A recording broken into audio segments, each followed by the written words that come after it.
그리스도는 여러분 속에 그리고 모든 사람 속에 계십니다. 여러분의 몸은 항상 젊고 아름답고 순수하고 완전한 신적인 몸입니다. 여러분은 하나님의 모양과 형상대로 지음받은 존재라는 사실을 아셔야 합니다. 여러분은 어머니와 아버지이신 하나님께서 기뻐하시는 독생자입니다. 여러분은 하나님의 완전한 자녀 그리스도인 것입니다. 여러분은 순수하고 완전한 신성입니다. 여러분은 하나님과 하나이며 모두 선한 존재입니다.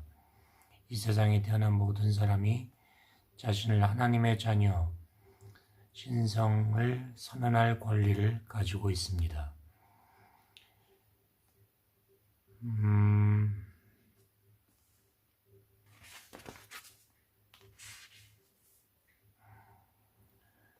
하나님의 속성 중에 가장 기본적인 것은 사랑입니다. 사랑이 바로 하나님의 낙원 중앙에 있는 생명나무입니다. 우리의 영혼이 하나님의 낙원이기 때문에 하나님의 낙원 중심에 심어져서 생명을 주는 과실을 풍성하게 맺는 생명나무란 우리 영혼 중심에서 작용하여 삶을 풍요롭게 해주는 사랑인 것입니다. 사랑의 진정한 성격을 깨닫고 있는 사람들은 세상에서 가장 위대한 것이 사랑이라는 것을 압니다. 사랑은 모든 병적인 현상을 치료하는 강력한 힘입니다. 사랑은 모든 인간의 마음의 소원을 이루어줍니다. 사랑은 모든 인간의 마음의 소원을 이루어줍니다. 슬픔, 질병, 역경, 인류를 괴롭히는 모든 결핍을 치유하는 데 사랑의 원리를 이용할 수 있습니다. 사랑의 무한한 영향력을 이해하고 그 힘을 사용한다면 모든 상처가 치유되고 천상의 자비가 모든 부조화와 무지와 잘못을 감쌀 것입니다. 사랑은 몸이 건조한 마음과 황무지 같은 삶 위에 그 날개를 펴서 인간성을 회복시키고 세상을 변형시킵니다. 가르침을 받고 깨달음을 얻기 위해서 우리에게 와야만 한다고 생각하지 마십시오. 교회든 집이든 기도소든 여러분이 스스로 선택한 곳이라면 어느 곳에나 가십시오. 그러면 위대한 사랑의 주 예수께서 여러분을 도와주실 것입니다. 최고로 가르침을 받고 깨달음을 얻은 다른 성인들도 여러분을 도와줄 수 있을 것입니다. 그들은 항상 여러분이 있는 그곳에서 여러분을 돕고자 합니다. 예수를 비롯한 깨달음을 얻은 모든 성인들이 도움을 청하는 자들을 도우려고 준비하고 있다는 것을 알고 있습니다. 그러므로 꼭 우리에게 와야만 할 필요는 없는 거죠. 여러분이 있는 자리에서 도움을 청하기만 하면 됩니다. 그러면 그들은 도움을 청하는 여러분의 기도가 끝나기도 전에 응답해 줍니다. 그들은 매 순간 여러분 곁에서 걷고 있습니다.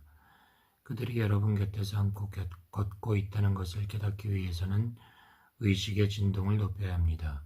의식의 진동을 높여서 그들이 여러분 곁에서 걷고 있다는 것을 깨닫고 나면 다시는 비틀거리지 않을 것입니다. 그들은 나에게 오라, 내가 너희를 쉬게 하리라 라고 말하면서 손을 내밀고 있습니다. 죽은 다음에 오라는 말이 아니라 지금 즉시 있는 그대로 오라는 것입니다. 건강, 평안, 사랑, 기쁨, 번영이 지금 여기에 있습니다. 이런 것들은 모두 하나님께서 선물로 주시는 성령의 열매입니다. 우리가 하나님만 바라보고 살아간다면 어떤 재앙이나 불행도 우리를 넘어뜨리거나 덮치지 못할 것입니다.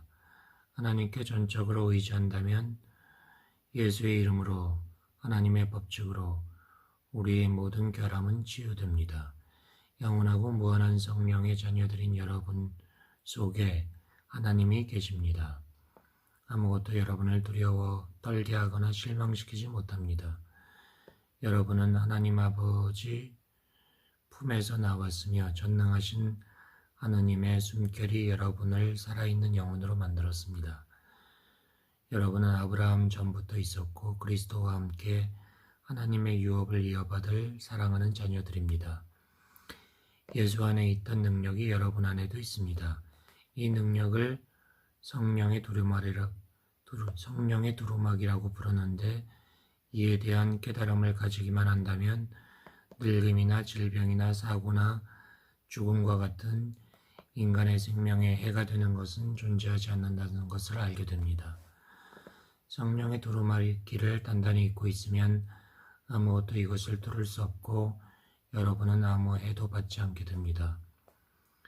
인간이 만들어낸 모든 파괴력이 여러분을 향해 쏟아부어진다 해도 여러분은 상하지 않을 것입니다. 외적인 형태의 육체가 파괴되는 일은 있어도 똑같은 형태의 영적인 몸이 살아날 것입니다. 성령의 두루마기는 지금까지 인간이 고안해낸 어떤 무기보다 강력합니다. 여러분은 값을 치르지 않고도 성령의 두루마기를 입을 수 있습니다. 여러분은 언제나 있는 그대로 살아계신 하나님의 아들이기 때문입니다. 예수는 이것을 알고 있었습니다. 그래서 십자가의 체험을 하지 않을 수도 있었습니다. 자기의 능력을 사용해서 적들로 하여금 자기에게 손끝 하나 대지 못하도록 할 수도 있었습니다. 그러나 자기에게 중대한 영적 변화가 일어나고 있음을 알던 예수는 어떤 외적인 변화가 없는 상태에서 즉시 영적인 상태가 되면 자기가 사랑하는 사람들이 그 영적인 의미를 깨닫지 못하고 영적으로 변화된 자기를 육체적인 시각으로 바라보고 의지할 것이라고 알았습니다. 그는 자신에게 죽음을 극복할 능력이 있음을 알고 있었고 사랑하는 제자들에게도 자기와 똑같은 능력이 있다는 것을 보여주고 싶어 했습니다. 그래서 제자들이 보고 믿을 수 있도록 갈보리의 길을 선택했던 것입니다. 그는 자기의 육체를 완성시켰기 때문에 대적들이 자기를 죽여서 무덤에 놓고 입구를 막아 놓아도 자기의 참자하는 그 돌을 굴려내고 육체적 한계를 초월한 영적인 몸으로 살아난다는 것을 보여주려고 했습니다. 그래서 그는 자기의 몸을 사람들의 눈에서 사라지게 할 수도 있었지만 그렇게 하지 않았습니다. 그 대신 그는 어떤 외적인 충격이나 사건도 성숙한 영적인 몸은 상하게 할 수 없으며 성숙한 영혼은 다른 사람들에 의해 결코 생명을 빼앗기지 않는다는 것을 보여주는 길을 택했습니다. 영적으로 변화된 예수를 봄으로써 인간적인 육체적인 생각 때문에 드리워진 신비의 장막이 제거되었습니다. 성전 위장이 위에서 아래까지 찢어졌다라는 기록이 바로 그러한 사실을 말해주고 있습니다.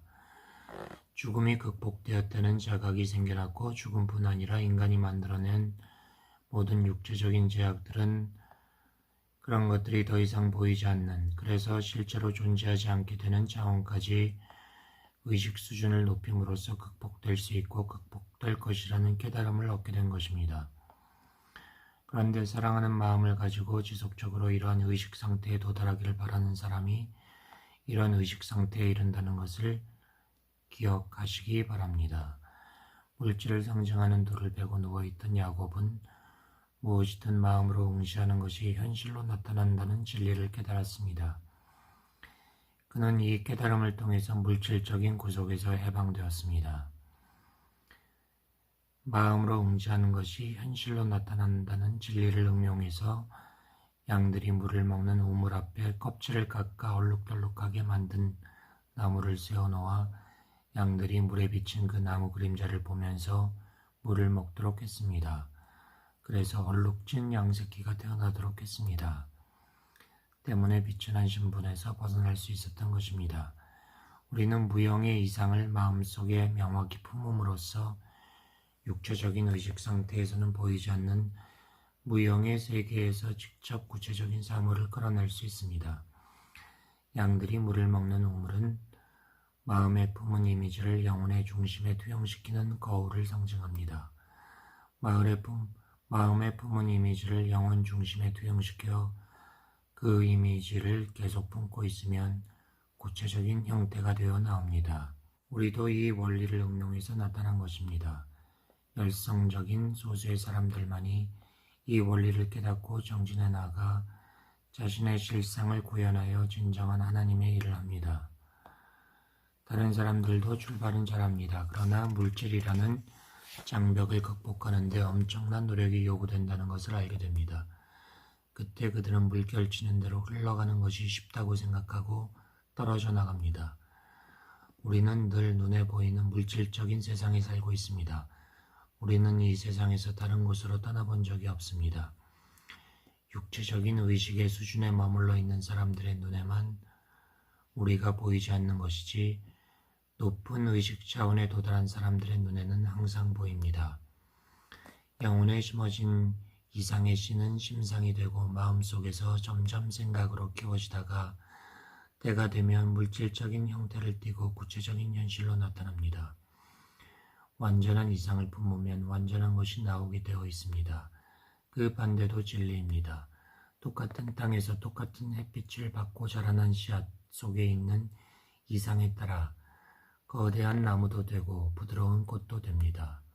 마찬가지로 똑같은 성령의 역사를 받은 인간도 마음속에 바라는 것, 자기가 믿고 구하는 것을 받게 됩니다. 죽음이라는 관문을 통과하여 가시적인 세계를 떠난 자는 육체를 떠날 때와 똑같은 정신 상태로 심령계에 나타납니다. 가시적인 세상에서 육체적인 생각에 사로잡혀 있던 자는 죽어서도 똑같이 육체적인 생각을 합니다. 심령계는 가시적인 물질 세계와 진정한 영적 세계에 놓여 있습니다. 진정한 영적인 세계를 갈구하는 자는 영적 차원에 도달하기 전에 심령계를 돌파하여 신께 곧장 가야만 합니다. 죽음은 영혼을 심령계로 옮겨다 놓습니다. 영혼은 죽음을 통하여 육체에서 풀려나 심령 차원에서 자기에게 맞는 모습으로 나타납니다. 죽음을 경험하고 심령계에 나타나는 영혼은 이 땅에서 깨달음을 얻지 못한 사람들입니다. 그들은 하나의 우주적인 영, 하나의 우주적인 혼, 하나의 우주적인 육체만이 존재하며 만물이 그 하나에서 나왔고 하나로 돌아가야만 한다는 것을 깨닫지 못한 사람들입니다. 하나에서 나와 완전한 육체를 부여받은 우리 모두는 우주적인 하나의 몸을 이루고 있는 분리될 수 없는 지체들입니다.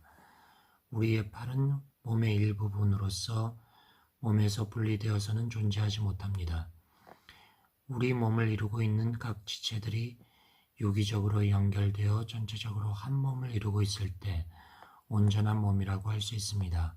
마찬가지로 하나님의 신성한 표현인 모든 영혼들이 자기를 완성시켜 완전한 존재가 되고자 한다면 서로 결합하여 하나가 되어야만 합니다. 성서는 그들이 모두 한 곳에 모일 것이다 라는 표현으로 우리 모두가 하나의 공통된 근원인 하나님께서 나온 하나님의 표현이라는 사실을 깨닫게 될 것을 말해주고 있습니다. 우리는 하나님의 모양과 형상대로 창조된 하나님과 똑같은 존재라는 사실을 깨닫는 일, 그리고 우리를 통하여 하나님께서 마음속에 품고 있는 우리에 대한 이상이 구체화된다는 사실을 깨닫는 것이 바로 속죄, atonement, 즉 하나 되는 일입니다. at one ment. 하나님이여 내 뜻대로 마시고 당신 뜻대로 하옵소서라는 예수님의 기도는 하나님께서 우리에 대하여 품고 계신 최고의 이상이 완전히 이루어지길 바라며 자기 자신을 하나님께 바친다는 의미입니다. 하나님의 뜻에 따라 행하지 않고서는 육체적인 생각을 초월할 수 없습니다.